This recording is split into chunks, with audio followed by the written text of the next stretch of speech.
नमस्कार दोस्तों, मुस्कान पब्लिक उच्च माध्यमिक विद्यालय की ऑनलाइन क्लासों में आप सभी का स्वागत है कि अपन ऑनलाइन क्लास की प्रक्रिया को आगे बढ़ाते हुए अपन करते हैं प्रश्नावली नंबर 17.2 चालू करते हैं और उसमें क्वेश्चन देखते हैं 1 से लेकर 6 तक की बात अपन करते हैं।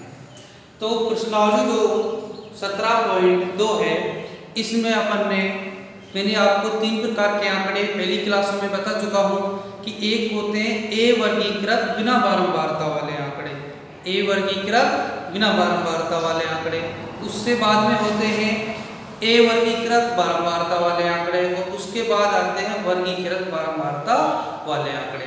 तो आज अपन करते हैं ए वर्गीकृत बारंबारता वाले आंकड़े। तो अपन देखते हैं ए वर्गीकृत बारंबारता वाले आंकड़ों में ए वर्गीकृत बारंबारता वाले आंकड़े से माध्य ज्ञात करना। 17.2 है इसमें ए वर्गीकृत बारंबारता वाले आंकड़ों से माध्य ज्ञात करना अपन देखते हैं।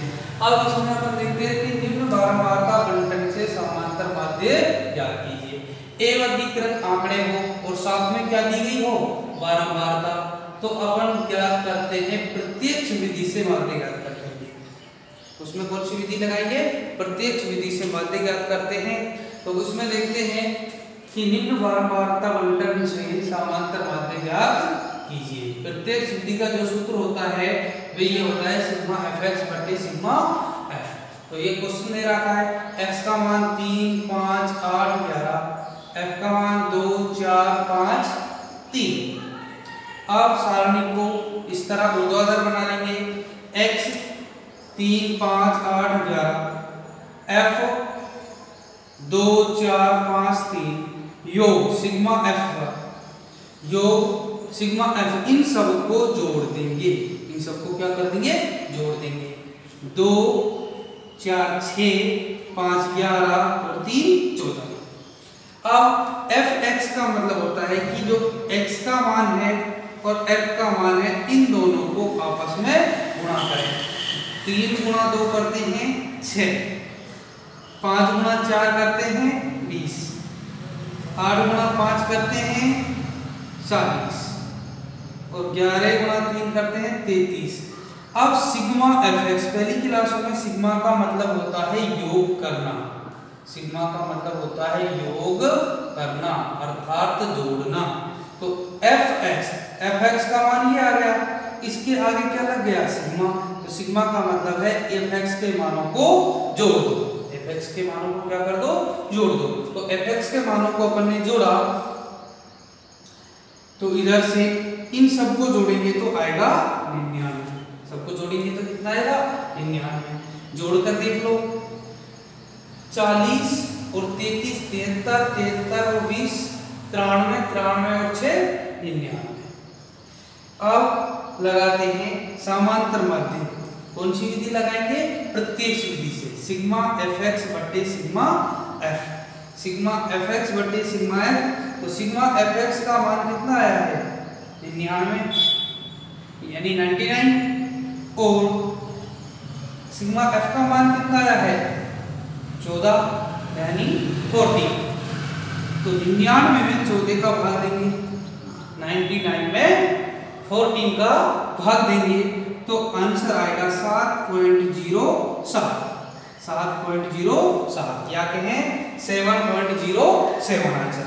अतः दिए गए आंकड़ों का समांतर माध्य 7.07 है। तो ये अपन ने किया क्वेश्चन पहला। अब 1 से लेकर 4 तक के क्वेश्चन सेम टू सेम जैसे अपन ने क्वेश्चन नंबर 1 किया है उसी प्रकार क्वेश्चन नंबर 2 होगा, 3 होगा, 4 होगा। 2, 3 और 4 ये मैं आपको घर के लिए आपको HW में दे रहा हूँ। आपको घर HW करना है। यदि इनमें से कोई सा भी सवाल आपसे नहीं होता है, सेम टू सेम पहले की जैसी प्रक्रिया है, पहले जैसा सवाल क्या है वैसा का वैसा ही आपको करना है। यदि नहीं होता है तो आप ग्रुप में कमेंट डालकर मेरे को बता देना, अगली क्लास में उसको सोल्व करा दूंगा। तो अब देखते हैं अपन क्वेश्चन नंबर 5। अब क्वेश्चन नंबर 5 और 6 भी ऐसे ही है। लेकिन इनमें अंतर क्या है कि इनमें अलग से हिंदी दे रखी है। तो एक सवाल अपन इस प्रकार का देख लेते हैं, क्वेश्चन नंबर 5 समझ लेते हैं और छठा आपका HW में हो जाएगा। जो जैसा पांचवा होगा वैसा का वैसा ही छठा होगा। तो अपन देखते हैं बच्चों की संख्या। 100 परिवार में बच्चों की संख्या निम्न प्रकार है। बच्चों की संख्या और परिवारों की संख्या।